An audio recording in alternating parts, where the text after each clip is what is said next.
taking three. Going for the St. Louis now. Oh no! Son of a bitch. You get your two? Yeah. Welcome back to the channel, everyone. Thotgor here, of course, and today we are going to take a look at a battle in the Rooned. Yes, once again, I love this Rooned, and we are on Hotspot. Before we get too far into it, I don't have Aslan's installed. Apparently it changed. I actually haven't been playing ships very much at all this week. Stellaris was released on Monday, and I have been just going crazy in that game because it is amazing. If you haven't checked out Stellaris, be sure to check out Stellaris. There's, in Steam, you can definitely check out game trailers there, and then on YouTube as well. Of course, Paradox has its own Stellaris videos, but there are many other people as well who are putting up Stellaris videos at this time, so be sure to check it out. It is a really great game if you enjoy real-time strategy in space, subjugating different types of aliens. Amazing. What I did with mine was I made the the Terran Empire, yes, the alternate universe from Star Trek Enterprise, if you recall that series. So that's what I did with mine, and the Terran Empire right now is just tearing it up through the galaxy. But anyway, into the battle. We are on Hotspot in the old Rooned, and I started over here on the west side. So I'm not going to be going, to the extreme west, up that side of the map towards the north. I'm not going to that side. No, that's a death trap, because I know that on the other side of that island are a number of enemy ships who have spawned, and most likely one of those enemy ships is going to be a battleship.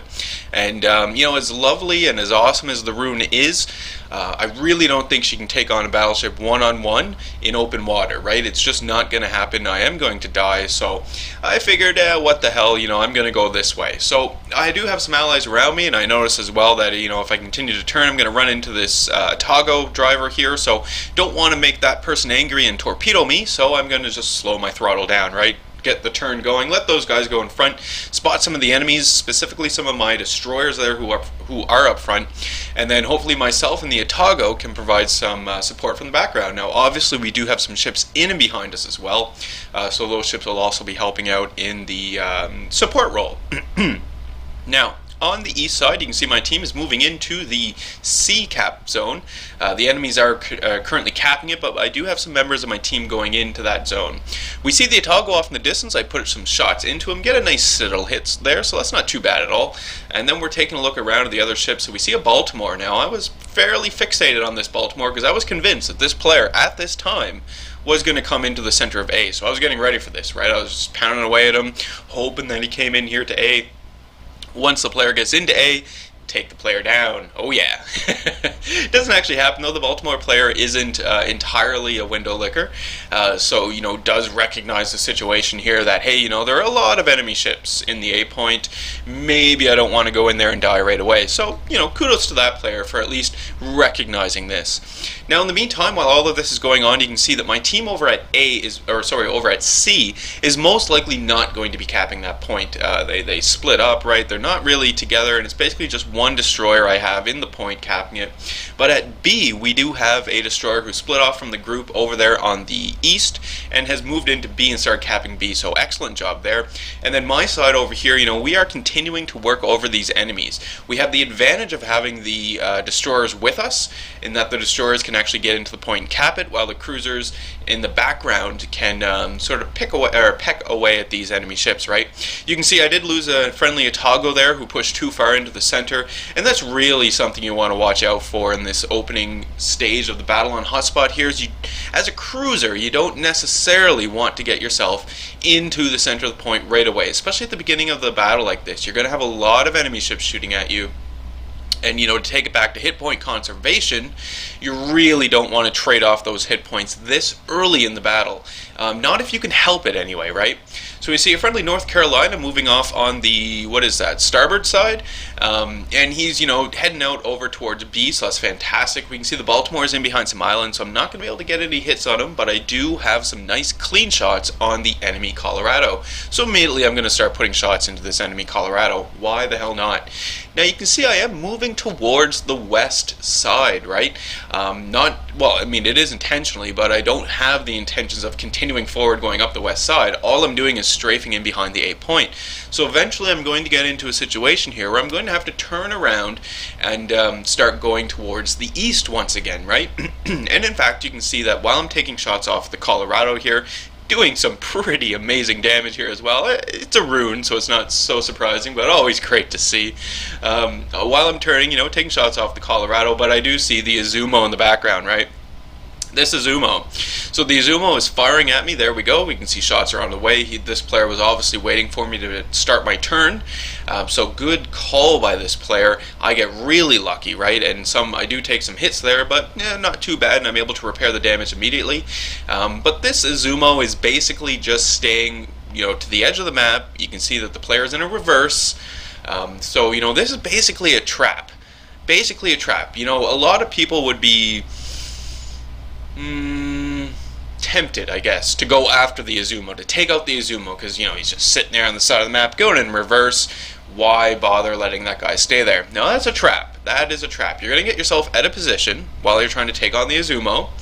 One-on-one, the Izumo, especially in my situation here where I'm in a Rooned, the Izumo is going to have the advantage right up until I get to the 6-kilometer mark and I can turn and fire off some torpedoes. The Izumo will have the advantage. So I'm not even going to bother going over there to deal with the player. It's a trap, like I said. It's just going to get me out of position and just take me away from the main focus of the battle. The main focus right now being the enemy just took B. So we need to take B back because we need to maintain a cap lead.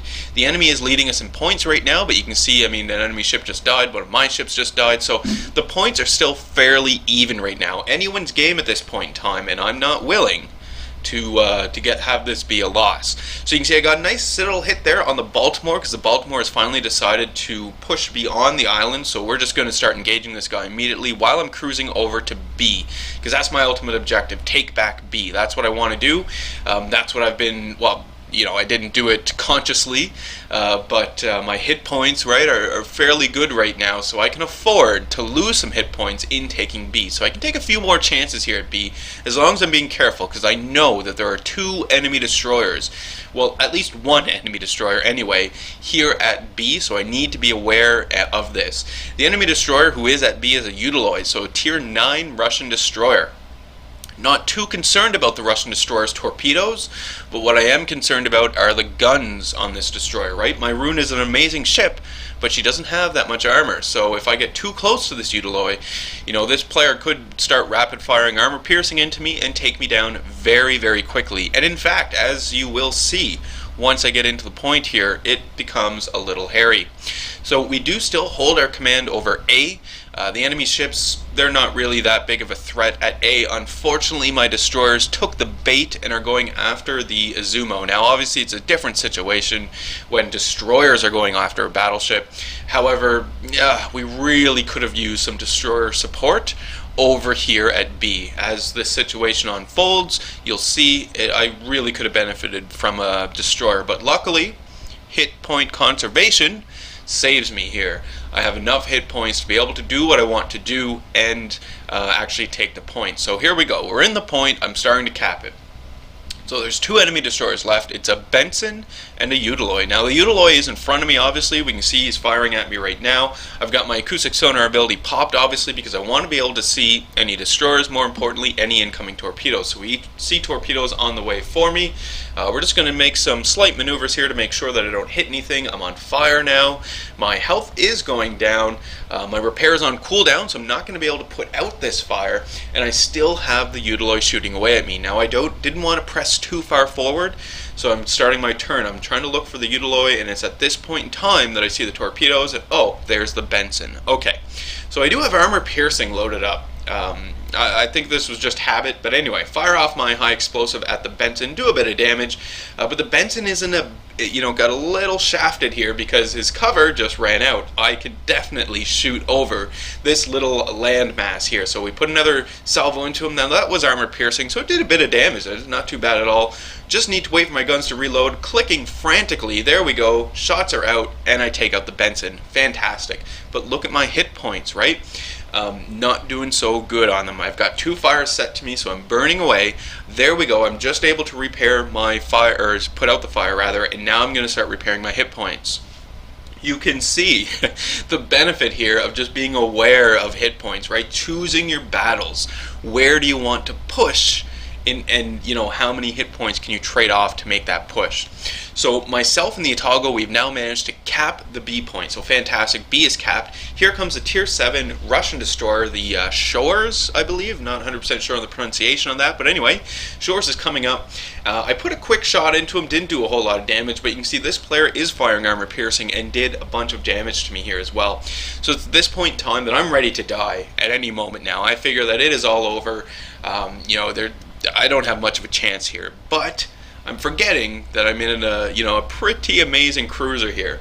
So we start engaging the Shores immediately. The Shores is going to go bow onto me. This is an excellent play by this player, limiting the broadside that he's presenting to me now. He does have 2 enemy ships to deal with, myself and the Thotgor. That is remaining, but he angles himself against me. I'm not 100% sure what the angle is to the Thotgor, but you know, the player obviously can't angle against both of us. He had to choose one, and he chose the Thotgor. So my shots go in. Just a few more hit points left. There we go. The Shores is gone. Fantastic. We still have B. My team has a pretty good lead at this point in time, but I still want to maintain the cap advantage. I'm not willing to, you know, risk it and lose a cap and just try and take out the enemy ships. Even though there's 3 enemy ships remaining, we still have the Udaloy, we have the North Carolina here, and we do have an enemy cruiser. I don't know, I can't remember what cruiser that is. Is it a cruiser? No, it's another battleship. It's the Izumo. Yes, the Izumo has been reversing up the map the entire time. So you can see what I mean by it being a trap, right? That Izumo would have just kept reversing and dragging you away from the cap zones, like the Izumo is doing right now with my destroyers. Because how nice would it have been when I was in B taking B? You'll notice that the Udaloy now is back in B taking it. To have an actual destroyer there with me, with myself and the Thotgor, to hunt down that Udaloy. I don't have the hit points right now to hunt down this Udaloy. I really need to get behind some cover, which I'm working on right now, waiting for my repair party to cool down so I can get back some hit points and then make my final push into B. Because, I mean, B has been taken at this point in time. I'm not concerned with the Izumo at all. That player is out of the match as far as I'm concerned. I'm concerned with the North Carolina because this ship is quite close to me at this time, and I'm concerned about the Udaloy. The Udaloy, my concern there is that, you know, I have to take out this North Carolina, and then I got to go take out the Udaloy to take back B. That's my concern. You know, I'm assuming that I'm not gonna have the hit points to actually take out this North Carolina, but we'll see. North Carolina is not firing at me, so I'm getting lucky. So this is a point where I had to make a decision. Was I going to engage the North Carolina from my port side? Like you can see, I just set my guns to go to port. I'm thinking, no, I'm going to engage them from starboard, because what I'm going to do is I'm going to drive straight at the North Carolina, sail straight at them like I'm doing now. Once I get to 6 kilometers, launch my torpedo, do a hard turn to port, and hopefully use the island I have on the port side as cover, just limiting some of the shots I'm going to start taking. And this was a real clencher for me here as well, because I just assumed that this North Carolina was going to look at me and I would die. So there we go, we're in range, torpedoes are away, North Carolina is firing at me. I assume that's going to kill me, but it doesn't, thank God. We just keep continuing to put shots into them while I'm doing my turn to port, right? And you can see it didn't actually work out too good for me in terms of gaining cover, but what it does do is it limits the broadside that I'm presenting to the North Carolina. Now the North Carolina can only fire at my stern, and hopefully, you know, that'll be enough to keep me alive. So shots go out, my torpedoes are on the way, there we go, we take out the North Carolina. Fantastic. I really needed that North Carolina to go down in order for me to stay alive. So now that the North Carolina is down and gone, I don't have to worry about them. We need to get ourselves back into B, take out the Udaloy. So that's going to be the objective here. Now, given the amount of hit points I have remaining, my goal is not to kill the Udaloy. No, I'm going to try and cap B and keep distance keep a good amount of distance between myself and the Udaloy, so that the Udaloy won't fire at me. I'm hoping that another one of my enemies or allied ships, like my friendly destroyer there, will get in close enough to the Udaloy that the Udaloy will be occupied with that player and not fire at me. I don't have the hit points to take many more hits, right? I'll sink. So that's what I'm trying to do here. Now, I'm still going to go for the B point. Even though this is the last enemy ship remaining, I don't know, this player could be crafty, could get lucky and just sort of get away and hide, right? I'm not going to let this happen, even though, again, we have a nice significant lead in points at this point in time. I'm still playing it safe. I'm still going to go for the B cap zone, and the benefit there, too, is if I actually do cap the B zone before the Utiloid dies, which I don't, you know, I'd get the extra experience. So Utiloid dies, and we win. Fantastic. What a game that was, right? I really enjoyed it. Not too shabby at all. I mean, I got 3 kills, so that's not bad. I got Dreadnought there as well, so that's pretty good. Top of the team overall, just in terms of, you know, overall experience, so that was great. Damage done was well over 100,000 damage, right? At least 110,000 in armor piercing, so that's not too bad at all. And I walk away with credits and experience, which is great because I'm that much closer to getting my Hindenburg. I cannot wait for that Hindenburg. It will be amazing, I assume anyway, from what I've seen. Anyway, that is today's video. Thank you guys for sticking around, watching it through. Leave any comments you have for me in the video comment section below. Hit the old like button if you did like today's video. Hit subscribe if you are not a subscriber. And as always, I do hope you enjoy the rest of your day.